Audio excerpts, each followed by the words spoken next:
There's a moment in every person's life when they realize their parent chose someone else over them. Not in words. Words are easy to deny. Words can be explained away. But in action, in money, in resources, in the things that actually matter. For me, that moment came when I was 17 years old, sitting at the kitchen table with my father and my stepmother and looking at a bank statement that showed $0 where there should have been $43,000. My college fund. Gone. Given to my stepbrother, Tyler, so he could go to a private university, so he could have the opportunities, my father said, I didn't need. My name is Jordan.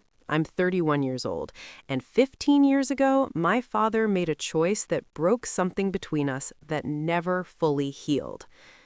But here's what my father didn't know when he made that choice. He didn't know I would succeed anyway. He didn't know I would build a life so solid that nothing could shake it.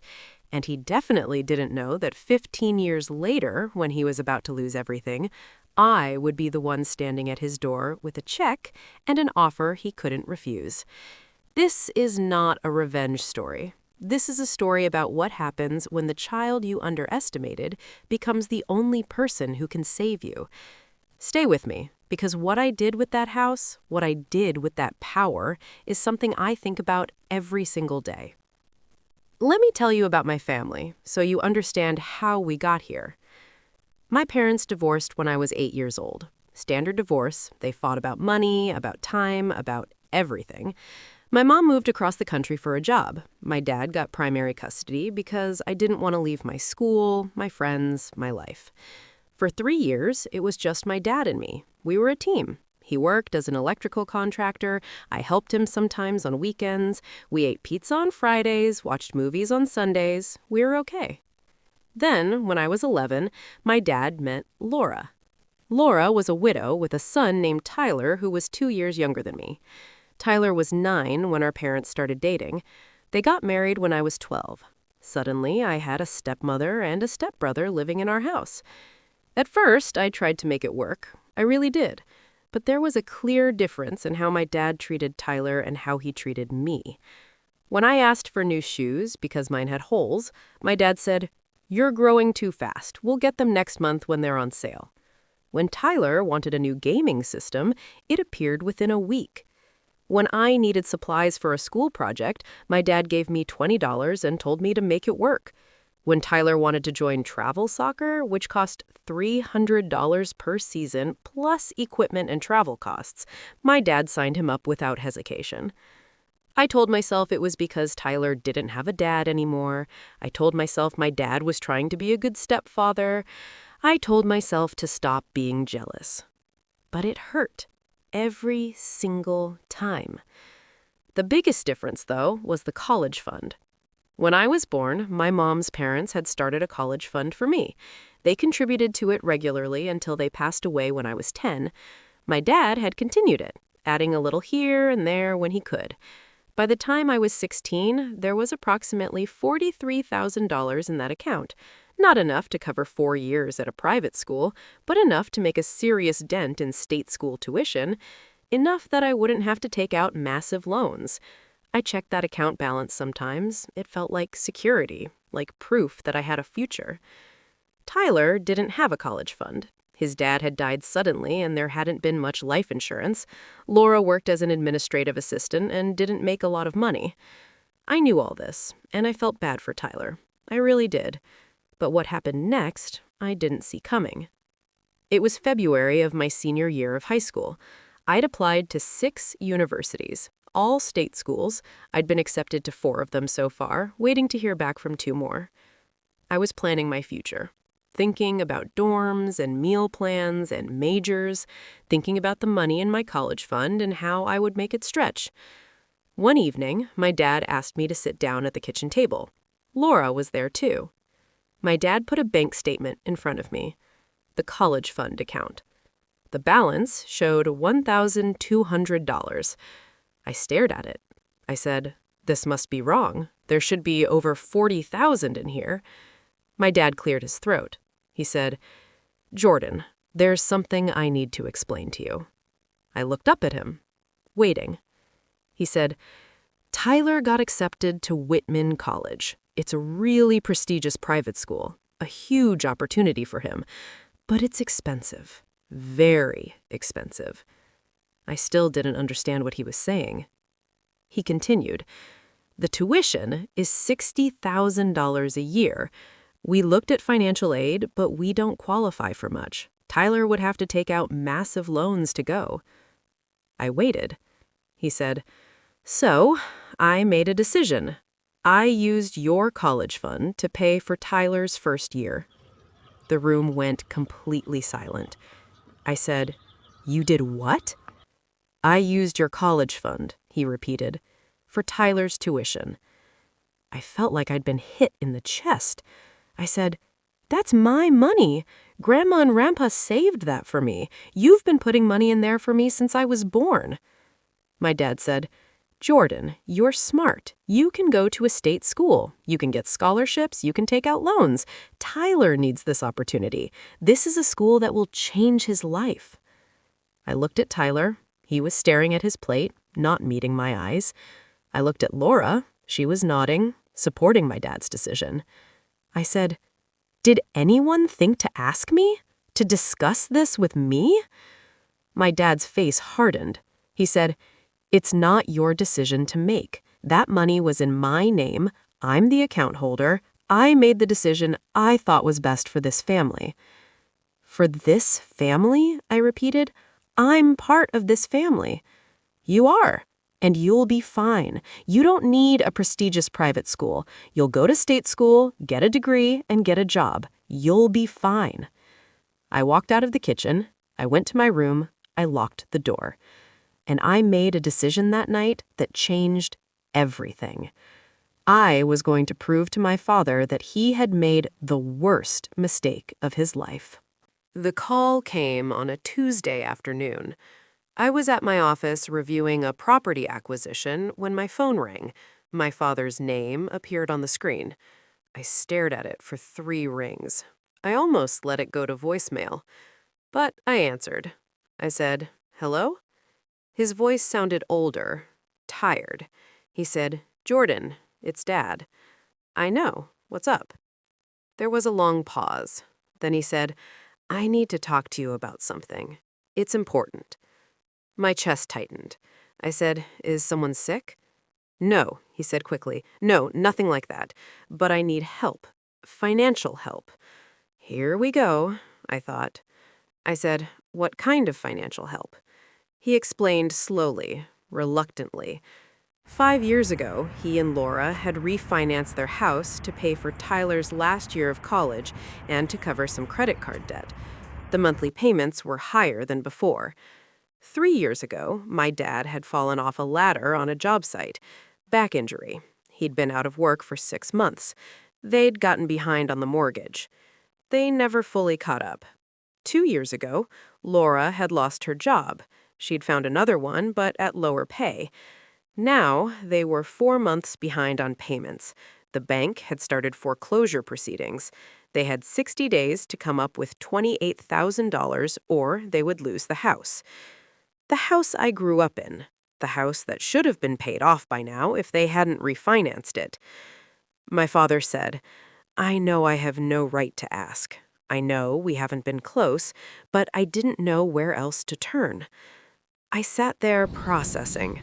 I said, what about Tyler? Can he help? There was a long, painful silence. Then my dad said, Tyler's struggling. He's got his own debt. He can't help. Of course he can't, I thought. I said, so the son you gave my college fund to can't help you, but you're calling me? Jordan, please, my dad said. I know I made mistakes. I know I didn't treat you fairly, but I'm asking for help. I felt something cold settle in my chest. I said, I need to think about this. I'll call you back. I hung up, and I sat in my office for 2 hours thinking about what I wanted to do. I'm going to be honest with you about what went through my mind. Part of me wanted to say no. Part of me wanted him to lose that house and feel even a fraction of what I felt when he took my college fund. Part of me wanted revenge. But I'm a businesswoman, and businesswomen think in terms of opportunities, not just emotions. I called him back 3 days later. I said, "I've thought about your situation. I'm going to make you an offer." He said, "Thank you. Thank you so." I cut him off. I said, "I'm not giving you $28,000. I'm buying your house." Silence. Then he said, "What?" I said, "The house is worth approximately $350,000, correct?" He said, "Yes, around that." I said, "You owe $210,000 on the mortgage plus the $28,000 in back payments, so $238,000 total owed to the bank." He said, "Yes." I said, "I will pay off the mortgage completely. I will pay the back payments. I will cover all the foreclosure fees. In exchange, the house transfers to me. You and Laura can stay in it. You'll rent it from me. Market rate for the area is about $1,800 a month for a house that size. I'll charge you $1,500. That's below market. It's fair." My father was completely silent. I continued, "You'll have a lease. You'll pay rent on time every month. You'll maintain the property. If you fail to pay rent, you'll be evicted like any other tenant. But you won't lose your home. You'll just be renting it from me instead of owning it." He said, his voice shaking, "Jordan, that house was supposed to be your inheritance one day, yours and Tyler's." I said, "Dad, you made a choice 15 years ago about how to distribute family resources. Now I'm making a choice about how to distribute mine. This is a business transaction. You get to stay in your home. I get an investment property. Everyone wins." "But it won't be mine anymore," he said. "No," I said, "it won't, but you'll have a roof over your head. You won't be homeless. You won't have to start over at 65 years old. Those are the terms. Take them or leave them." He was quiet for a long time. Then he said, "Can I talk to Laura?"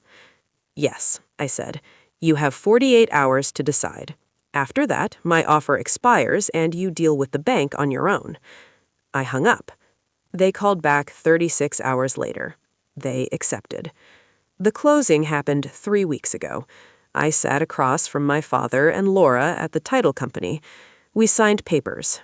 I wired $238,000 to pay off their mortgage. The house that I grew up in, the house my father had refinanced to pay for Tyler's education, was now mine. My father looked at me when we finished signing. He said, "Thank you. I know this isn't how I imagined things going."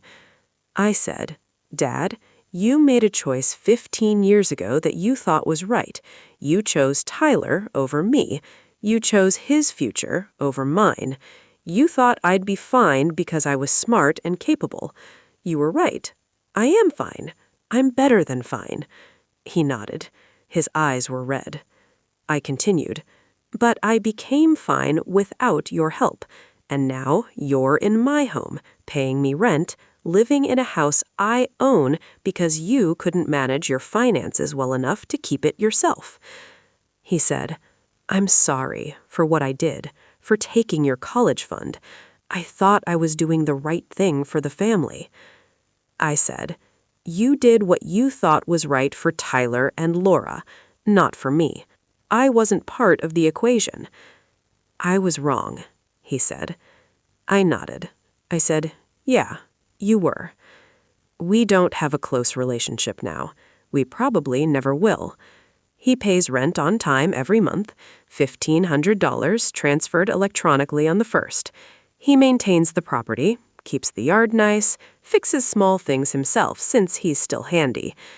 I visited once last month to inspect the property. It's in my lease agreement that I can do annual inspections. It was strange walking through that house as the landlord instead of as the daughter who grew up there. My old bedroom is now Laura's craft room. Tyler's old room is a home office. The kitchen where my father told me he'd taken my college fund looks the same. The table is even in the same spot. Laura made coffee. We sat at that table. She said, "I know you must resent us." I said, "I did, for a long time, but now I just see it as a business arrangement." She nodded. She said, "For what it's worth, I think you turned out remarkably well, better than any of us expected." I said, "I turned out well because I had to, not because anyone supported me." She looked down at her coffee. She said, "You're right." If you're listening to this and a parent chose someone else over you, chose to give resources to someone else while you had to struggle, I want you to hear this. You don't owe them anything. Not your success, not your money, not your forgiveness. If they come back years later needing help after they failed to help you, you have every right to say no. You have every right to protect what you built. I chose to help my father, but I didn't do it out of obligation. I did it as a business decision. I structured it so that I had power. I had control. I had the title to the house. I didn't give him money and hope he'd figure it out. I bought the asset and became his landlord. That's not cruelty. That's just reality. Here's what I learned from all of this. When someone shows you they value someone else more than you, believe them. Don't wait for them to change. Don't work harder to earn what should have been given freely. Instead, build something so solid that their opinion doesn't matter anymore. Build something so strong that when they need you, you get to set the terms. My father gave my college fund to my stepbrother because he thought I'd be fine without it. He was right. I am fine. But fine isn't the end of the story. Fine is just the beginning. I didn't just survive without that money. I thrived. I created wealth. I became the kind of person who can write a $200,000 check without blinking. And when my father was about to lose everything, I was the one who saved him. Not because he deserved it, but because I could. And that choice, that power, belongs to me now. My name is Jordan. I'm 31 years old. I own 4 properties. I make $180,000 a year. I paid off $60,000 in student loans. And I did it all without the $43,000 my father took from me. He lives in my house now, pays me rent every month, $1,500 transferred electronically on the 1st. He maintains the property, keeps the yard nice, fixes small things himself since he's still handy. Every time that rent check clears, I'm reminded of something important. The child you underestimate might be the only person who can save you when everything falls apart. Choose carefully. Thank you for watching.